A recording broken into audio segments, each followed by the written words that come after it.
মা বাবার ভালো সন্তানরা আলেমদের বিরুদ্ধে মানুষকে বিভ্রান্ত করে না। যারা করে ওরা মা বাবার মহব্বতের দোয়ার সন্তান না, অভিশপ্ত সন্তান। আল্লাহ হেদায়াত দান করে। এই চেয়ারে 5 জন আলেম বয়ান করে চলে যাবে, আপনারা বয়ানের মাধ্যমে কিছুটা হলেও বুঝতে পারবেন না কে কিরকম। এই মেধা আল্লাহ দেন নাই, এত টেনশন কেন?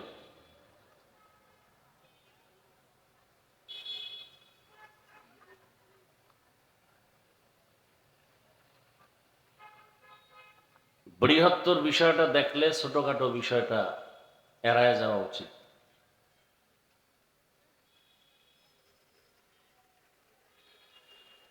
আমি বয়ান করতে আসছি, আমি কিতাব পড়াইতেছি। এখন যদি বলে উনি কিতাব পড়াইতে পারে, কানসা ফাঁসাই দিয়ে একটা দেওয়া উচিত না?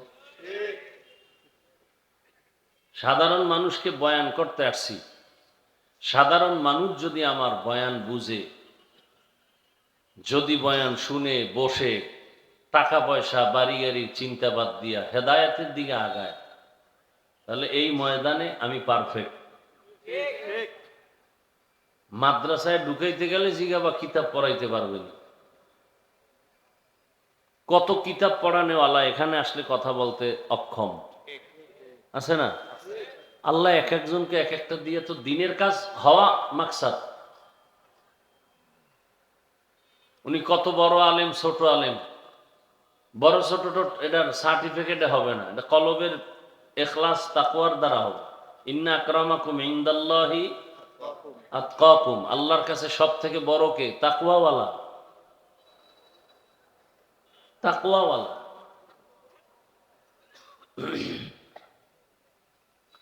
আল্লাহ বুঝার তৌফিক দান করেন। তো অমুকের বয়স কত? বলে না, বলে না? হ্যাঁ, এই যারা আসছে আমার বয়স দেখে এসে, তা আপনার প্রশ্ন করার দরকারটা কি? এই মানুষগুলোকে আমি জোর করে আনছি? কে পাঠাইছেন? দুশ্মনী না মহাব্বতে? মহাব্বত তৈরি করে দিছেন কে? আপনি ফাও প্রশ্ন কেন করবেন যে বয়স কি, এলেম কি? মানুষ দিনের পথে আসে কিনা এটা আগে দেখবেন, দিনের উপকার হয় কিনা এটা দেখবেন, তখন দোয়া করবেন যেটা আমার দ্বারা হয় না, অমুকের দ্বারা হয়, আল্লাহ তাকে আরো বাড়ায় দাও। দিলকে বড় করা দরকার, প্রশস্ত মন নিয়ে বসা দরকার। আল্লাহ, আয়াত হাদিসের তর্জমাটা বলে নেই, এরপরে কিছু ব্যাখ্যা শুনাই। এখলাস রুহানিয়াতের সমন্বয়, সহি নিয়তে, সহি তরিকায়, সহি কিছু কথা আমাকে বলার মতো, আপনাদেরকে শুনবার মতো রব্বুল আলামিন তৌফিক দান করেন। সুবহানাল্লাযী আসরা বিআবদিহি লাইলাম মিনাল মাসজিদিল হারামি ইলাল মাসজিদিল আকসা। পবিত্র সত্তা যিনি ভ্রমণ করালেন তার প্রিয় বান্দাকে বাইতুল্লাহ থেকে বাইতুল মাকদিস পর্যন্ত, আল্লাযী বারাকনা হাওলাহু লিনুরিয়াহু মিন আয়াতিনা, যে বাইতুল মাকদিসের চতুর্পার্শ্ব আল্লাহর বরকতের দ্বারা বেষ্টিত, যাতে করে রসূল অবলোকন করতে পারেন রবের কুদরতের নিদর্শন। ইন্নাহু হুয়াস সামিউল বাসীর, নিশ্চিত আল্লাহ হলেন সর্বশ্রেষ্ঠ শ্রোতা এবং সর্বশ্রেষ্ঠ দ্রষ্টা। নবীজি বলেন, কুল্লু উম্মতি ইয়াদখুলুনাল জান্নাতা ইল্লা মান আবা, সব উম্মত জান্নাতে যাবে, যারা আমি মুহাম্মদকে মানে না তারা যাবে না। কিলা মান আবা, এই হেদায়েত হয়ে গেছে না বিড়ি টানতে যায়? এত লজ্জা শরম কই গেল? এটা নাটকের প্যান্ডেল, আপনার ভালো লাগে না, আপনি ঢুকছেন কেন? শুরু করতে পারলাম না, ব্যারাম শুরু হয়ে গেছে।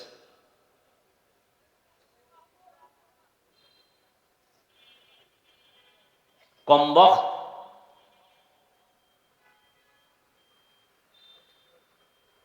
আল্লাহ মাহফিল কবুল করেন, এলাকাবাসীকে কবুল করেন, আয়োজনকারীদের কবুল করেন। মোনাজাত দিয়ে যাওয়ার নিয়ত আছে না কপালে আগুন লাগবে? হ্যাঁ,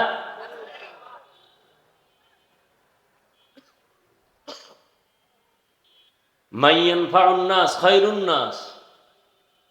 নবীজি বলেন মানুষ ভালো ওই ব্যক্তি যে অন্যের ক্ষতি করেন। আপনি নিজে উঠে যাবেন, নিজেও ক্ষতিগ্রস্ত হলেন, আমাদেরও ক্ষতি করেন, এমন ক্ষতির জন্য দুনিয়াতে জন্ম নিলেন কেন?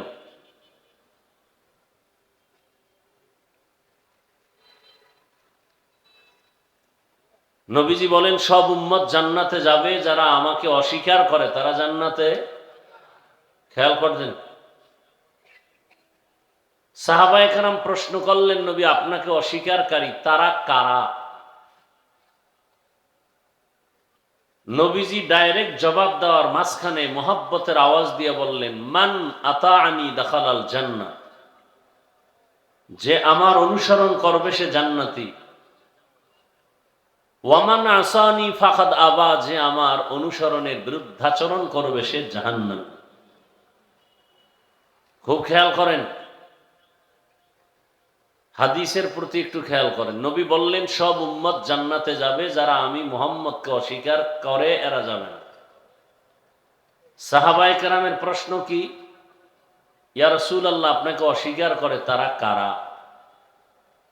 এবার আপনাদের থেকে জবাব নিতে হবে, খেয়াল করেন। নবীজি জবাব দিলেন যারা আমার অনুসরণ করে তারা জান্নাতে যাবে।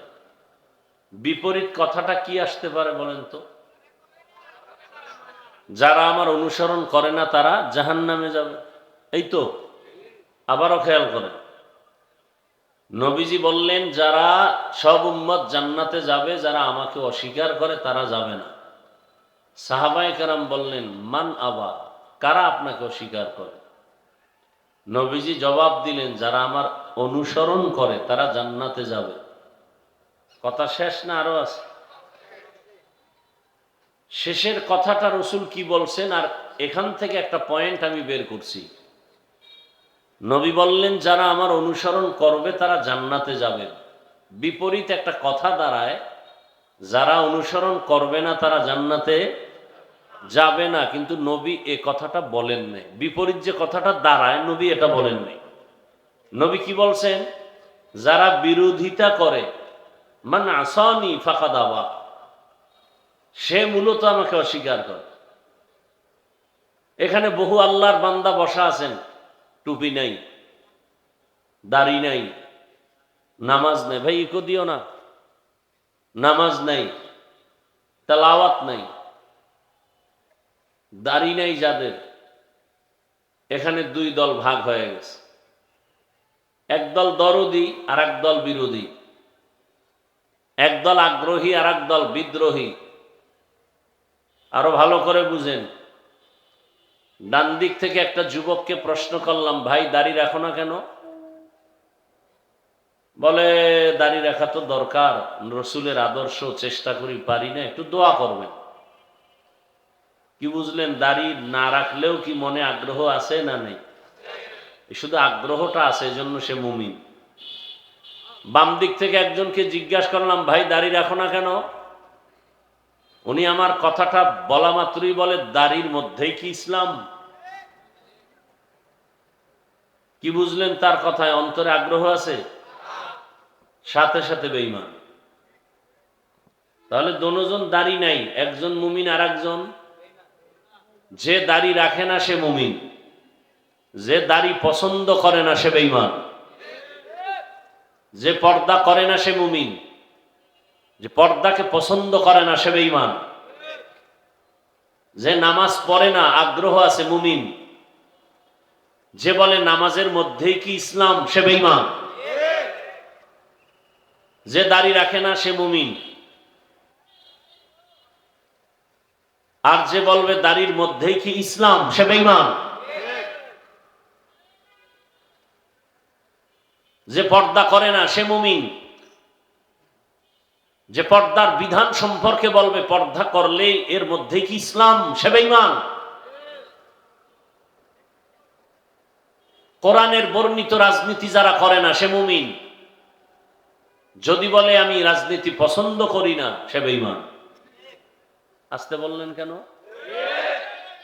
কি মনে হয় পাগল হয়ে গেছি না আপনারা পাগল? হ্যাঁ,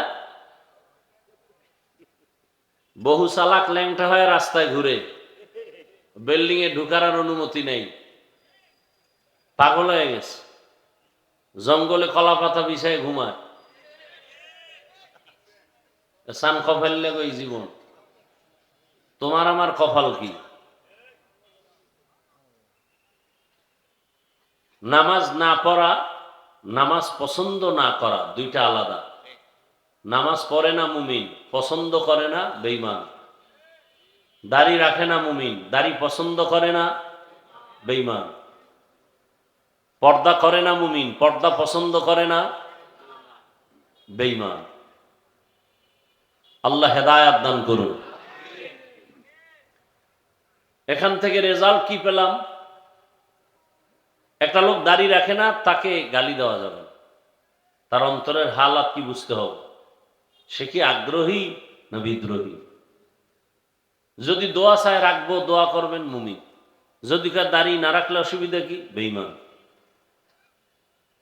কথা বুঝাইতে পারছি? তার মানে তার অন্তরের হালাত না জানা পর্যন্ত তাকে গালি দেওয়া যাবে না। আমরা অনেক নামাজিরা বেনামাজি দেখলে সি সি করে তাড়ায় দিই।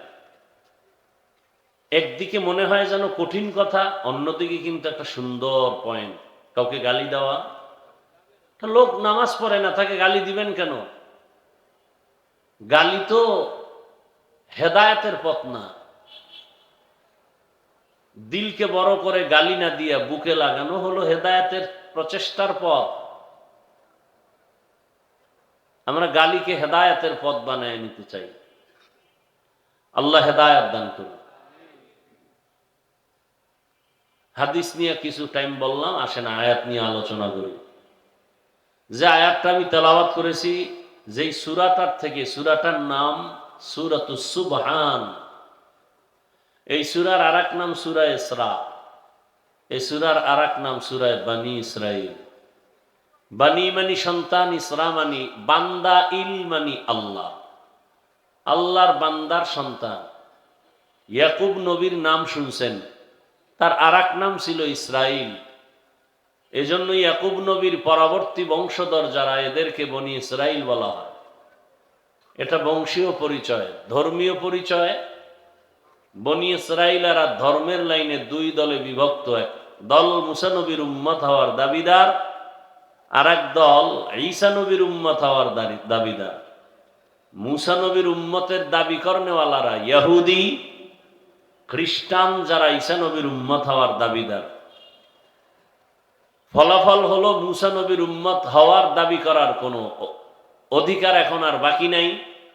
ঈসা নবীর উম্মত বলে দাবি করারও কোনো, উম্মত দাবি করার কোনো অধিকার বাকি নাই। সব মুহাম্মদী উম্মত। মুহাম্মদের উম্মত যারা না, এরা বিনা হিসাবে জাহান্নামী। আবার আসতে বলো, যারা মুহাম্মদের উম্মত না, এরা বিনা হিসাবে, কোনো সন্দেহ নাই। আছে? সন্দেহ করলে গুনাহ হবে। যারা মুহাম্মদের উম্মত না, তারা কি বলেন? জাহান্নামী। এবার আসেন, যারা মুহাম্মদের উম্মত, এই টোটাল মুহাম্মদের উম্মতের মধ্যে ৭২ দল জাহান্নামী, এক দল জান্নাতি।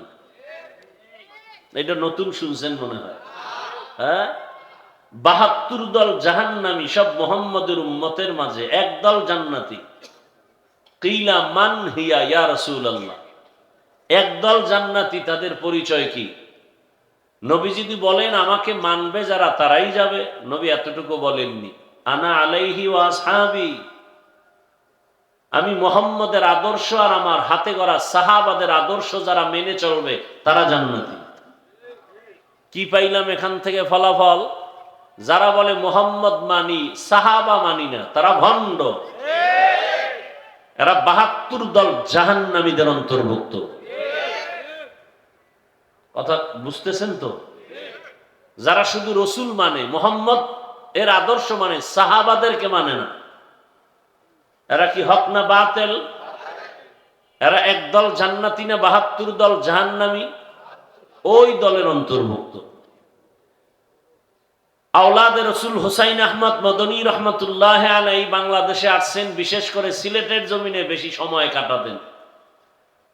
দ্বিতীয়ত চট্টগ্রাম, ওখানেও সময় কাটাতেন। অনেক মানুষ দেখতে যেত আওলাদে রসুল, রসুলের আওলাদ। সাক্ষাতের জন্য হাত বাড়ালে দুই দলের দুই আদর্শের মানুষের সাথে আওলাদে রসুল মদনী রহমতুল্লাহ আলাইহি হাত বাড়াইতেন না, মোলাকাত দিতেন না, সালাম নিতেন না, সালাম দিতেন না। কয় দল? দুই দল। এক দল দাড়ি যাদের নাই, কেটে ফেলে এদের বলতেন, তুমি রসুলের কলিজা আঘাত করো, তুমি আবার আমাকে সালাম দাও সুন্নতের, তুমি রসুলের কলিজা আঘাত দিয়া তো তুমি দুশ্মনী করো, তোমার সাথে কিসের সালাম? তুমি তো রসুলের দুশ্মন। দাড়িবিহীন অবস্থায় রসুলের সামনে কিভাবে দাঁড়াবে? রসুল তো লজ্জা পাবেন। আর দ্বিতীয় দলের সাথে তিনি হাত মিলাতেন না, যারা সাহাবায়ে কেরামের বিরুদ্ধাচরণ করে। দোনো দল রসুলের দুশ্মন। আল্লাহ হেদায়েত দান করুন। আপনারা আল্লাহর হুকুম মানবেন না, এজন্য কি আমরা কোরআন হাদিসের কথা বলবো না? কথা বলেন। আপনি মানেন না, আপনি পর্দা করেন না, এজন্য কি আমি পর্দার বয়ান করব না? সত্য কথাটা বলেন না। আপনারা দাড়ি রাখবেন না, এজন্য কি আমি কোরআন হাদিসের অনুযায়ী দাড়ির ফজিলতের বয়ান করব না? আপনি মানেন না, আপনি অনুতপ্ত হন, আল্লাহর কাছে ক্ষমা চান, উল্টা মেজাজ গরম করে আরো গুনাহগার হন কেন?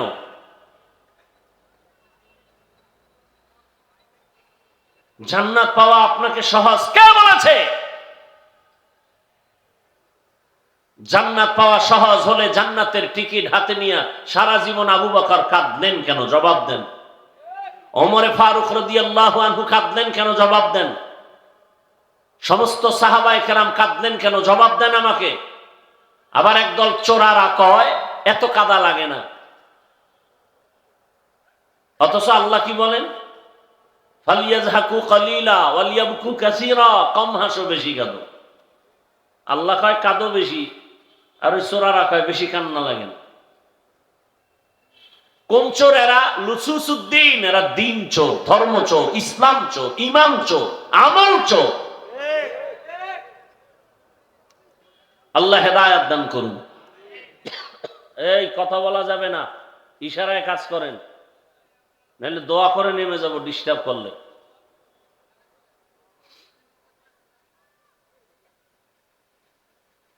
আল্লাহ আমাদের সবাইকে কবুল করেন। রাগ করতেছেন আপনারা? কোরআন হাদিসের বয়ান করব না বাইরের থেকে করব? কোরআন হাদিসের পক্ষে বয়ান করলে সুদখোরের বিরুদ্ধে বলতে হবে, ঘুষখোরের বিরুদ্ধে বলতে হবে, চান্দাবাজের বিরুদ্ধে বলতে হবে, ধান্দাবাজের বিরুদ্ধে বলতে হবে, দুর্নীতিবাজ, চাঁদাবাজ, খুনি, ধর্ষকের বিরুদ্ধে বলতে হবে, জালেমের বিরুদ্ধে বলতে হবে। নিরপেক্ষ জবাব দেন। কোরআন হাদিস বেনামাজির পক্ষে, দাড়ি কামানেওয়ালার পক্ষে, সুদখোরের পক্ষে, ঘুষখোরের পক্ষে। তো কি বুঝাতে চান আমাদেরকে? নোটিশ দিয়া কোরআন হাদিসের বয়ান করেন, এ কথা বলে কি বুঝাতে চান? ছাগল মনে করছেন আমাদেরকে? যে ছাগল সে মনে করে সবাই ছাগল। কোরআন হাদিস পড়ছি আমরা, আউযুবিল্লাহ পারেন না, MA pass, IA pass, BA pass, সালাম পাস করে নাই। হ্যাঁ, আমাকে ডিরেকশন দেয়, এভাবে বয়ান করেন, ওভাবে বয়ান করেন। 20টা বছর ডাউলের পানি আটার রুটি খাইয়া জীবন শেষ করে শুধু কোরআন হাদিসই পড়লাম। কয়টা নক্তা, কয়টা জের, কয়টা জবর, কয়টা পেশ, কয়টা অক্ষর, কয়টা শব্দ, কয়টা বাক্য, কয়টা আয়াত, কয়টা সূরা আছে কোরআনে, নামাজের আয়াত কয়টা, রোজার আয়াত কয়টা, যাকাতের আয়াত কয়টা, অর্থনীতির আয়াত কয়টা, রাজনীতির আয়াত আছে কতটা, এর ব্যাখ্যা কি, এর তাফসীর কি, জিহাদের আয়াত আছে কতটা, পড়তে পড়তে পড়তে পড়তে এর ফতোয়া কি, মাসআলা কি, গ্রামার কি। ونشهد أن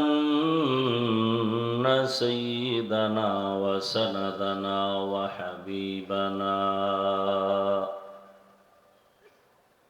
وحبيب ربنا ربنا وطبيبنا وطبيب قلوبنا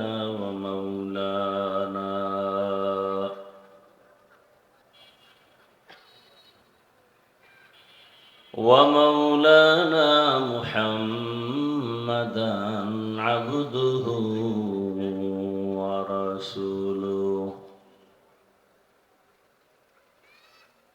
اللهم صل على محمد النبي الأمي وعلى آله وسلم تسليما.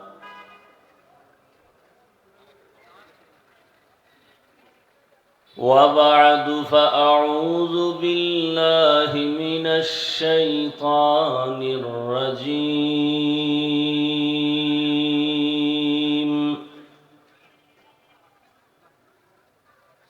بسم الله الرحمن الرحيم.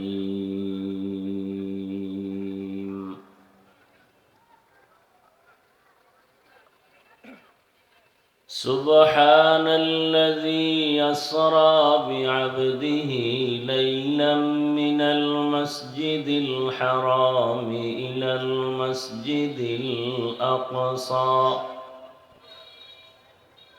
الذي باركنا حوله لنريه من آياتنا إنه هو السميع البصير.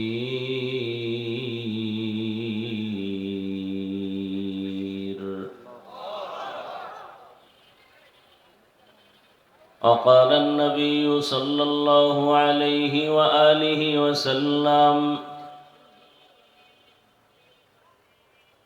كل أمة يدخلون الجنة إلا من أبى. قيل من أبى؟ قال من أطاعني دخل الجنة ومن عصاني فقد أبى. صدق الله مولانا العظيم وصدق رسوله النبي الأمي الكريم، ونحن على ذلك من الشاهدين والشاكرين والذاكرين، والحمد لله رب العالمين. سبحانك لا علم لنا إلا ما علمتنا إنك أنت العليم الحكيم.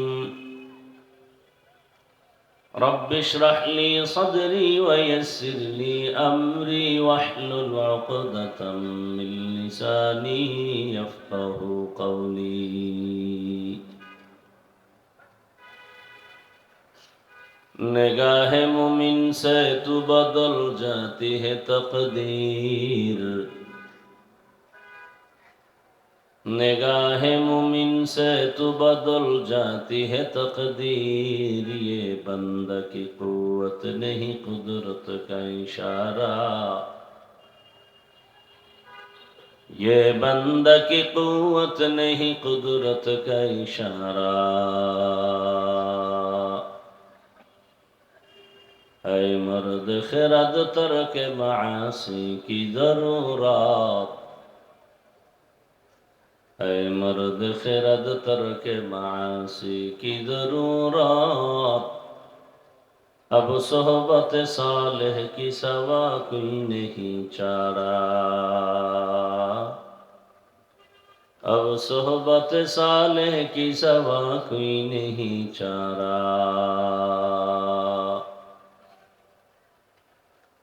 मरदूद है पीछे हमें खबर नहीं लेकिन, मरदूद है पीछे हमें खबर नहीं लेकिन। एक वक्त में हालाक जो अमाल है सारा, एक वक्त में हालाक जो अमाल है सारा। রথখোলা তাফসীর মাহফিল কমিটির উদ্যোগে আয়োজিত আজকের এই তাফসীরুল কোরআন মাহফিল 20 জানুয়ারি 2026 মহতি এ মাহফিলে উপস্থিত মোহতারাম সম্মানিত সভাপতি আলহাজ মাওলানা কাউসার আহমদ হাবিবি, প্রধান অতিথি জনাব মোহাম্মদ মঞ্জুরুল করিম রনি সহ অন্যান্য অতিথিবৃন্দ, হাজারাত উলামায়ে কেরাম, এলাকার বিভিন্ন স্থান থেকে আগত আল্লাহ পাকের আশিকিন, জাকিরিন, শাকিরিন, মুহিব্বিন, মুরব্বিয়ান এজাম, কালিজার টুকরা, আমার সমবয়সী যুবক বন্ধুগণ, স্নেহের ছোট ভাই, পর্দার আড়ালে মা বোনেরা। সাউন্ডটা মোটা হয় কেন? রিভাবটা একটু বাড়াও হালকা। আল্লাহ পাকের দরবারে শুকর যে আল্লাহ আমাদেরকে সুস্থ রেখেছেন, আলহামদুলিল্লাহ। জীবনের এক অমূল্য সম্পদ আমাদের সুস্থতা। টাকা পয়সা, বাড়ি গাড়ি, ভাই কয়েল জ্বালানো থাকলে নিভাইয়া দেন আল্লাহর ওয়াস্তে।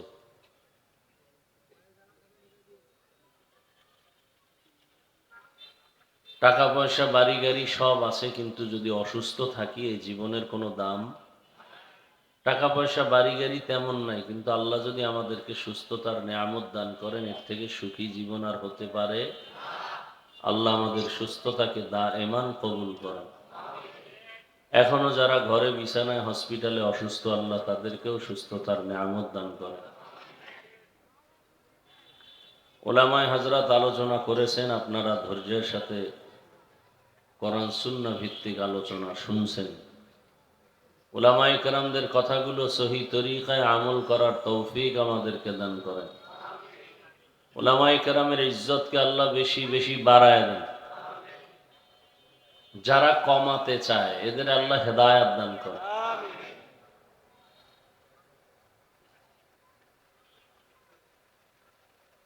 প্রত্যেকটা মুমিনের উচিত, আমি কথা বলার আগে চিন্তা করতে হবে, বিশেষ করে উলামায়ে কেরামের ব্যাপারে, যে আমার এই কথাটার দ্বারা আলেমের মান কি কমবে না বাড়বে, এটা ভেবে কথা বলা উচিত।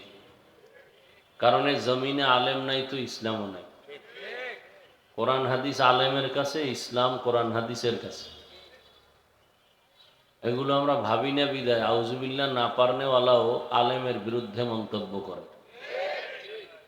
লাভ কি? আপনি বলেন আমি খারাপ, যদি আমি খারাপ না হইতো আপনি খারাপ কি? আপনি বলেন অমুক ব্যক্তি কাফের, যদি সে কাফের না হয় আপনি কাফের। ফয়সালা কোথার থেকে আসবে? তো এমন কথা বলবেন কেন? আপনার কাছে কি ডকুমেন্টস আছে? আলেমদের সামনে কথা বলতে খুব সতর্ক, খুব সাবধান।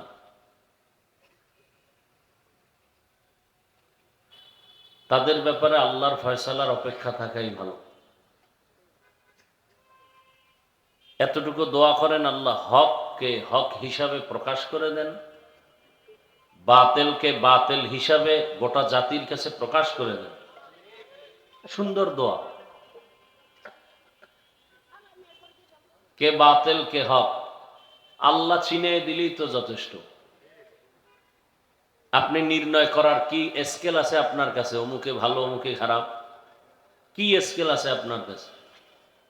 নামাজ নাই, রোজা নাই, তেলাওয়াত নাই, জিকির নাই, সারা রাত মোবাইলে গুনাহ করবেন, কি স্কেল আছে আপনার কাছে? আলেমকে মাপ দিবেন? আলেমের বিপক্ষে কথা বলার মানেই হলো ইসলামকে ছোট করা।